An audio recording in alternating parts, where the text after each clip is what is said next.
नमस्कार दोस्तों, हमारा टॉपिक चल रहा था संत संप्रदाय। कौन सा? संत संप्रदाय। इतने दिन तो क्या है, हम पढ़ रहे थे इंडिया लेवल के संत। ठीक है, इंडिया लेवल के संत पढ़ रहे थे और पढ़ रहे थे कि कौन सा उन्होंने मत दिया। ठीक है, कौन से सिद्धांत दिए, क्या विचारधारा थी उनकी।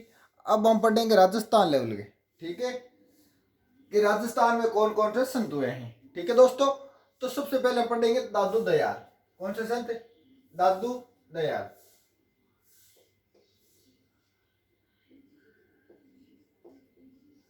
दादू दयाल, इनके बारे में पढ़ेंगे। इन्होंने कौन सा पंथ चलाया था, पंथ मतलब संप्रदाय, या कौन सा मत दिया था, कब इनका जन्म हुआ। तो सबसे पहले हम जन्म से इनकी बातें करेंगे। तो जन्म हुआ था इनका 1544 में। कब हुआ था? जन्म हुआ था 1544। कब हुआ था? फाल्गुन शुक्ल अष्टमी को। दिन महीना कौन सा था? हिंदू महीने के हिसाब से फाल्गुन का महीना था। और दिन कौन सा था? कृष्ण अष्टमी का दिन था। कौन सा दिन था? कृष्ण अष्टमी का दिन था। ठीक है दोस्तों, यहां तक आ गई बात समझ में। वह कहां पे था? तो वह था अहमदाबाद में। कहां पे? अहमदाबाद में। अहमदाबाद कहां पड़ता है? गुजरात में। गुजरात में इनका जन्म हुआ था, अहमदाबाद में। ठीक है, बचपन का नाम क्या था इनका? इनका बचपन का नाम था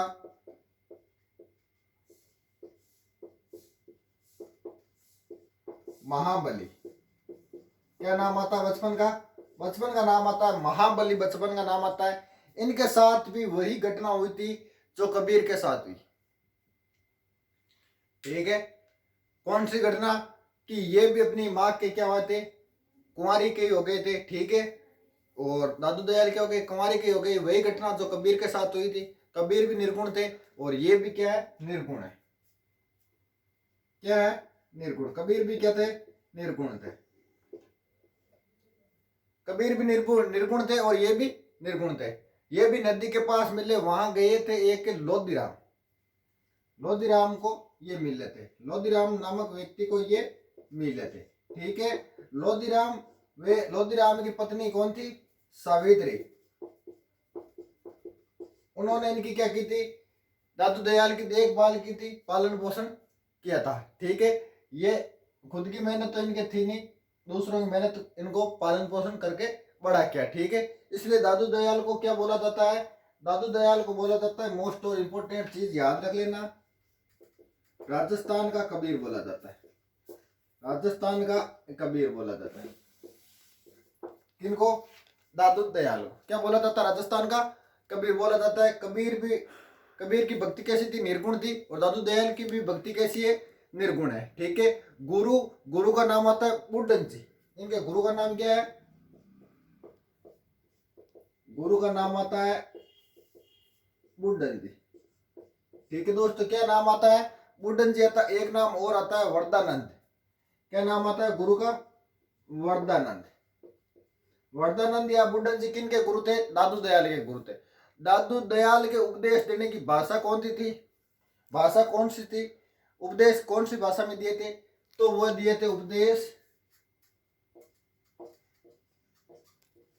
संदूकड़ी भाषा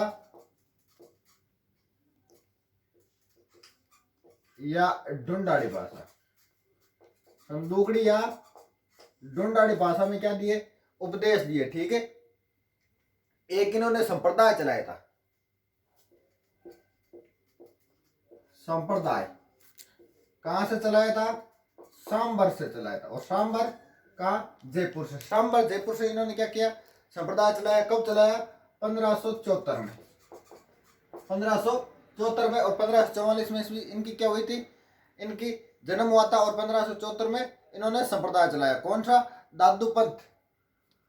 कौन सा चलाया था? दादू पंथ या परब्रह्म, या परब्रह्म या दादू पंथ। इन्होंने क्या किया? संप्रदाय चलाया। ठीक है, और उसी समय एक आंदोलन भी चलाया। कौन सा? निपक आंदोलन। निपक आंदोलन। उसी समय क्या चलाया? आंदोलन चलाया। कौन सा? निपक आंदोलन। इनकी प्रधान पीठ कहाँ है?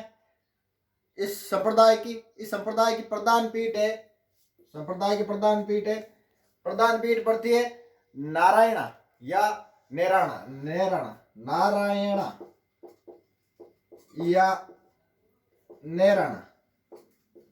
ये कहां पे है? ये है सांबर जयपुर, सांबर जयपुर में। कहां पे? ये सांबर जयपुर में, ठीक है। यहाँ पे दादू के चरण चिन्हों की पूजा होती है। कहां पे? नारायणा या नेराणा, सांबर जयपुर में किन की पूजा होती है? दादू दयाल के चरणों की पूजा होती है, चरण चिन्हों की पूजा होती है, चरण चिन्हों की पूजा होती है। चरण चिन्हों की क्या होती है? पूजा होती है। दादू दयाल के ग्रंथ कौन से? दादू दयाल के ग्रंथ है, एक तो इनके नाम पर है दादूरी वाणी, दादूरी वाणी, ठीक है। ग्रंथ कौन सा? दादूरी वाणी और दादूरा दोहा,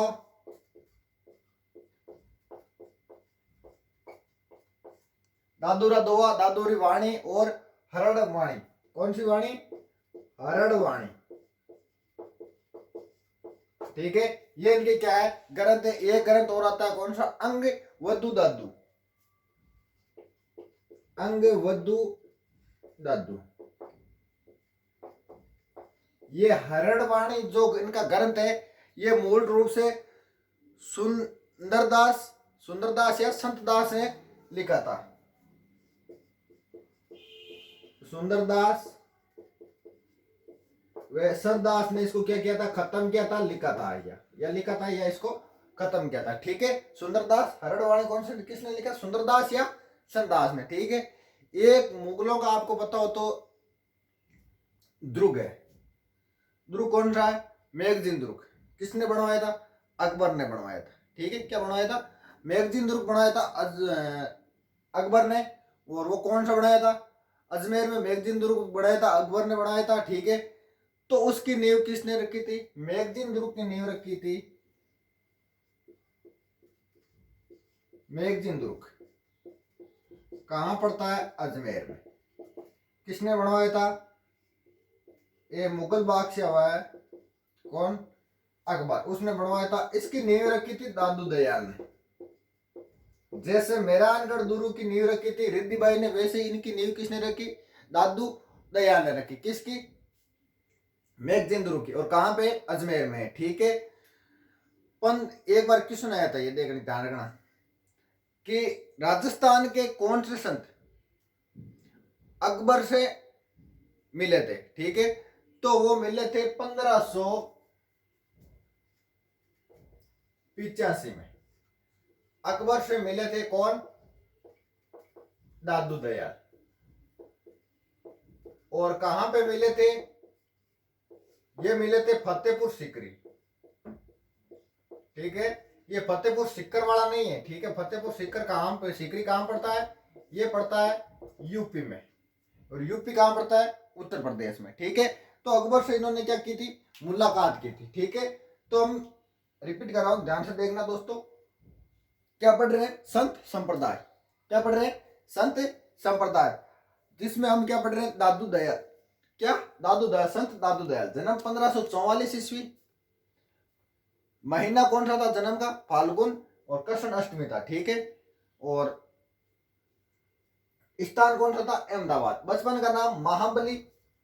और कबीर के साथ जो हुआ इनके साथ वही हुआ, ठीक है।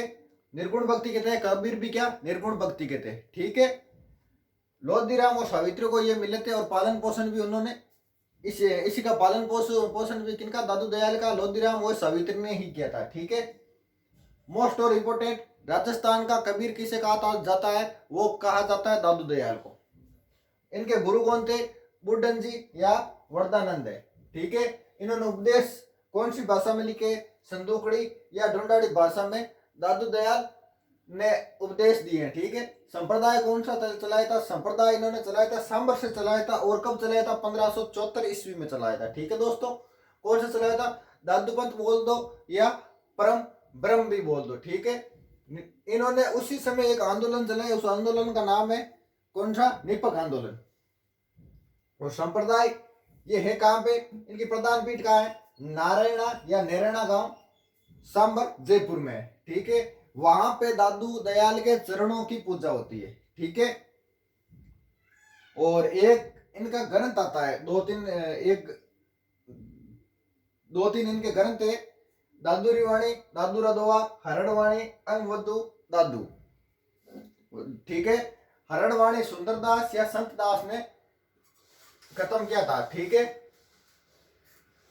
दोनों अलग अलग है। ठीक है, और 1585 में इन्होंने क्या की थी, मुगल बादशाह अकबर से मुलाकात की थी। कहां पे, फतेहपुर सीकरी में। और मैगजीन दुर्ग जो अजमेर में किसने बनवाया था, वो बनवाया था अजमेर ने, और उसकी नींव किसने रखी थी, दादू दयाल ने रखी थी।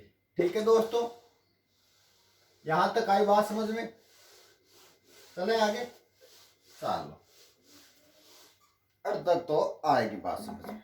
आगे देखो, एक बार रीट में क्वेश्चन पूछा था, डेट पूछी थी, किसकी पूछी थी, कि दादू दयाल का निधन कब हुआ। रीट में क्वेश्चन आया था कि दादू दयाल का निधन कब हुआ था। ठीक है, दादू दयाल का निधन हुआ था 1603 में, ये डेट पूछी थी। ठीक है, 1603 में दादू दयाल का क्या हुआ था, निधन हुआ था। कब हुआ था, ज्येष्ठ कृष्ण अष्टमी को। महीना कौन सा था, महीना था ज्येष्ठ का, और दिन कौन सा था, कृष्ण अष्टमी का। कृष्ण अष्टमी का दिन कौन सा था, कृष्ण अष्टमी का दिन था। और कहां पे हुई थी, एक स्थान है फुलेरा, और फुलेरा कहां पड़ता है, फुलेरा पड़ता है जयपुर में। ठीक है, निधन कहां हुआ, फुलेरा जयपुर में। मेला बढ़ता है इनका फाल्गुन शुक्ल है, मेला बढ़ता है इनका फाल्गुन शुक्ल पंचमी से एकादशी तक, पंचमी से एकादशी तक,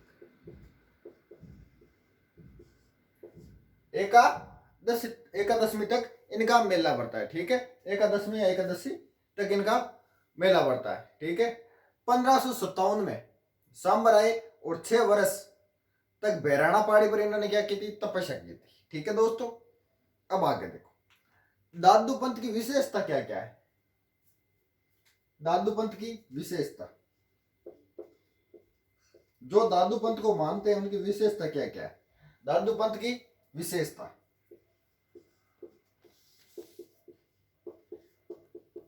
देखो मोस्ट ध्यान में रख लेना, वैसे बताऊंगा तो मैं सारी। ठीक है, सबसे पहले विवाह नहीं करते। क्या नहीं करते, ये जो दादू पंथ मानने वाले हैं वे विवाह नहीं करते। ठीक है, और विवाह नहीं करते तो वंश को आगे बढ़ाने के लिए क्या करते हैं, पुत्र को गोद लेते हैं। क्या लेते हैं, पुत्र को गोद लेते हैं। ठीक है, दूसरा की मेहनत, एक खुद मेहनत कौन करे, दूसरा की मेहनत करे। ठीक है, तिलक कौन लगावे, तिलक नहीं लगाते, माला नहीं पहनते, तिलक भी नहीं लगाते, माला भी नहीं पहनते, और चोटी भी हो रखे। क्या करे, अब चोटी रहा क्या करे ना, ब्राह्मण बाक हो रहा क्या करे। ठीक है, और शेव जहाँ मृड़ आदमी को नहीं होंगे, बिन शेव जंगलों में छोड़ कर आते हैं। क्यों आते हैं, क्योंकि ये मानते हैं कि अगर जलाएंगे तो एक पेड़ खराब होगा, और दफनाएंगे तो जमीन खराब होगी, इसलिए इनको जंगलों में छोड़ के आते हैं कि कहीं किसी का पेड़ तो भरेगा। ठीक है, तो सेव को क्या करते हैं, उसको देहदान बोला जाता है। क्या बोला जाता है, सेव को जंगलों में छोड़ते हैं। ये जो दादू पंथ मानते हैं ना, वो सेव को जंगलों में छोड़ाते हैं। ठीक है, और सतराम का अभिवादन करते हैं। जे आपा मिला, आपा कोई ने कहवा नहीं, राम राम नमस्ते और बढ़िया। ठीक है, तो ए मिली ना, जे दो दादू पंथी मिली जन कहे गई सतराम, कहे के सतराम। तो अभिवादन में क्या बोलते हैं, ये सतराम बोलते हैं, सतराम। ठीक है, और जो सत्संग स्थल होता है, जो पूजा स्थल होता है, जो सत्संग होती है, ठीक है, सब जानते हैं सत्संग, उसको क्या बोला जाता है, उसको बोला जाता है अलग कद रिब्बा। जो सत्संग का स्थान होता है उसको क्या बोला जाता है, अलखद रिब्बा। क्या बोला जाता है इनके दादूपंथियों में, अलखद रिब्बा बोला जाता है। मूर्ति पूजा का विरोध करते हैं कौन? दादूपंथी। मूर्ति पूजा का क्या होता है? विरोध। ठीक है। और नारायण जयपुर में क्या पूजा जाता? दादू के चरण पूजे जाते। ठीक है। हिंदू मुस्लिम एकता का बल है इन पर। ठीक है। हिंदू मुस्लिम को एक करने का सोचते हैं। हिंदू मुस्लिम एकता का बल क्या है? हिंदू मुस्लिम एकता का बल। ठीक है। गुरु शिष्य परंपरा को मानते हैं। किनको? गुरु शिष्य परंपरा को मानते हैं। गुरु शिष्य परंपरा का को मानना। ठीक है। निर्गुण ब्रह्म की उपासना।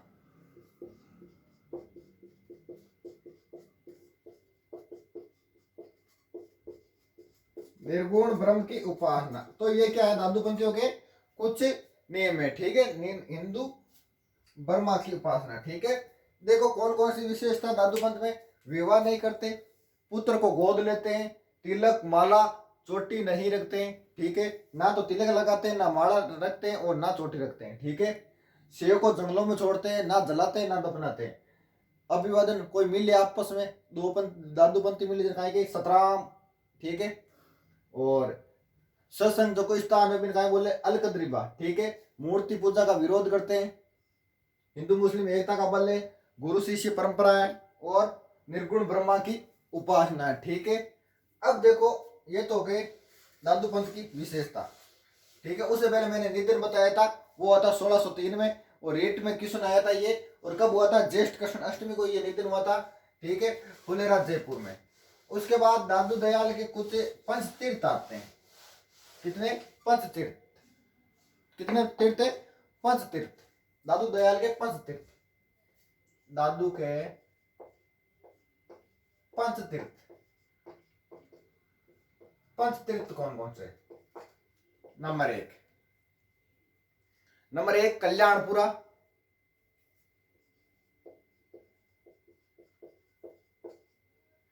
कल्याणपुर। नंबर 2 नारायणा। नंबर 3 सांबर। और नंबर 4 आमेर। नंबर 5 बराना। बराना ये पहाड़ी है। ठीक है। बराना। ये पांचों तीर्थ कहाँ है? पांचों के पांचों जयपुर में। पांचों के पांचों कहाँ है? जयपुर में। ठीक है। अब देखो इनकी खास बात क्या है पांचों की। नंबर 1 खास बात क्या है? कल्याणपुरा सबसे अधिक उपदेश दिए हैं। कल्याणपुरा में क्या किए हैं? सबसे अधिक उपदेश दिए हैं। ठीक है। और आमेर में भी इन्होंने क्या किया है? सबसे अधिक उपदेश दिए हैं। ठीक है।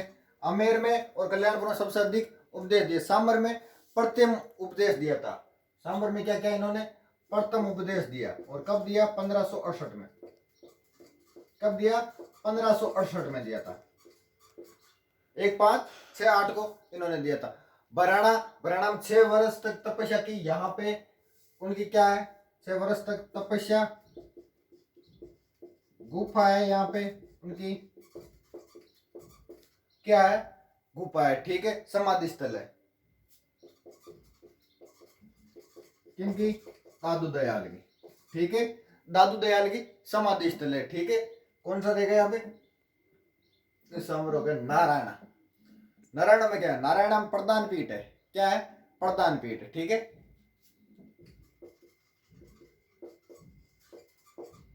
सॉरी समाधि स्थल है नारायण में।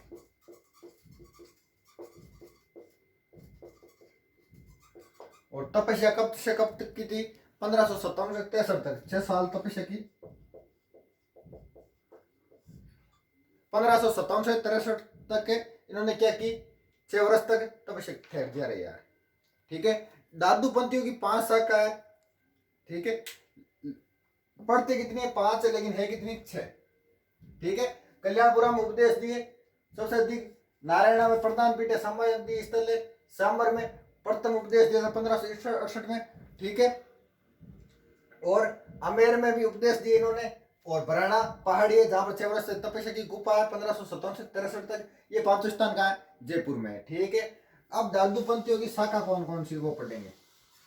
कौन कौन सी शाखा है दादूपंथियों की शाखा?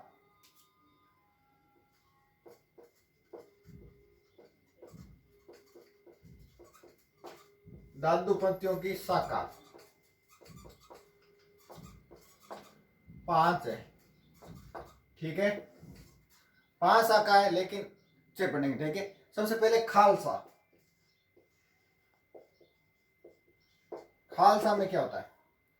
खालसा जो नारायण गद्दी पे पर बैठने वाला होता है ना, उसको खालसा बोला जाता है। जो नारायण गद्दी पर बैठता है ना प्रधान पीठ पर, उसे क्या बोलते हैं? खालसा बोला जाता है। ठीक है, उसके बाद है विरक्त। 2 नंबर पर कौन सी है? विरक्त। विरक्त क्या है? विरक्त घूम घूम कर उपदेश देने वाले। दादू दयाल के घूम घूम कर जो शिष्य वो घूम घूम कर उपदेश देते। ठीक है, उनको क्या बोलता है? गुमंतु। क्या बोला जाता है? गुमंतु।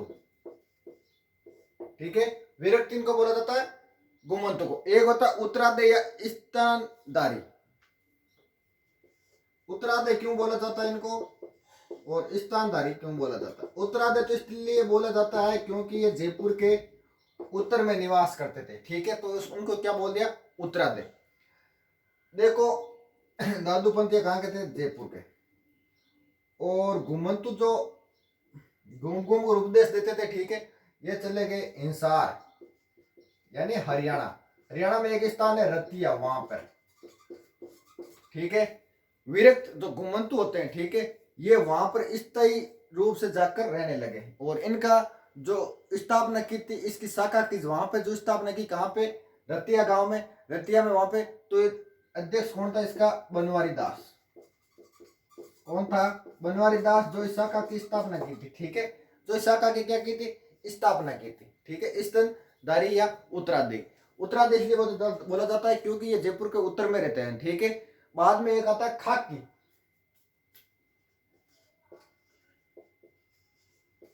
खाकी कौन होता है? ठीक है, शरीर पर भस्म लगाने वाले। ठीक है, और जटाएं रखने वाले। राख लगाने वाला और जटा रखने वाला का ही है खाकी है दादू दयाल का। ठीक है, बाद में एक आता है नागा। ये सचमुच नागा कौन नहीं है? और नागा शब्द है जो ये मत सोचो कि नागा है, नागा नहीं है। ये कृषि करने वाले, व्यापार करने वाले, प्लस हथियार रखने वाले। ठीक है, इसकी स्थापना किसने की थी? इसकी स्थापना की थी सुंदरदास ने। और सुंदरदास दादू दयाल का सबसे शिक्षित और सबसे ज्ञानी शिष्य था। ठीक है, हथियार भी एक आए करता, कई टिकट मानता नहीं ना, जब हथियार रखना शुरू कर दी पास में। ठीक है, लड़ाई झगड़ा भी होता। और सुंदरदास जो सबसे ज्ञानी, दादू दयाल का सबसे ज्ञानी गुरु शिष्य था और सबसे शिक्षित भी शिष्य था। ठीक है, बाद में एक छठा आता है। मैंने कहा ना आते तो 5 लेकिन 6 पढ़ेंगे। ठीक है, एक आता है निहंग। कौन सा आता है? निहंग। निहंग का जिक्र कुछ किताबों में नहीं मिलता है, कुछ नहीं मिलता है। ठीक है, तो इसको बोला जाता है अखाड़े के लोग। जो अखाड़े के लोग होते हैं ना, वो होते हैं निहंग। ठीक है दोस्तों, आज तो इतना ही। अगली क्लास में पढ़ेंगे दादू दयाल के शिष्य। दादू दयाल के कुल शिष्य 152 थे। ठीक है, 100 एकांतवास थे। ठीक है दोस्तों, आगे का नेक्स्ट क्लास में।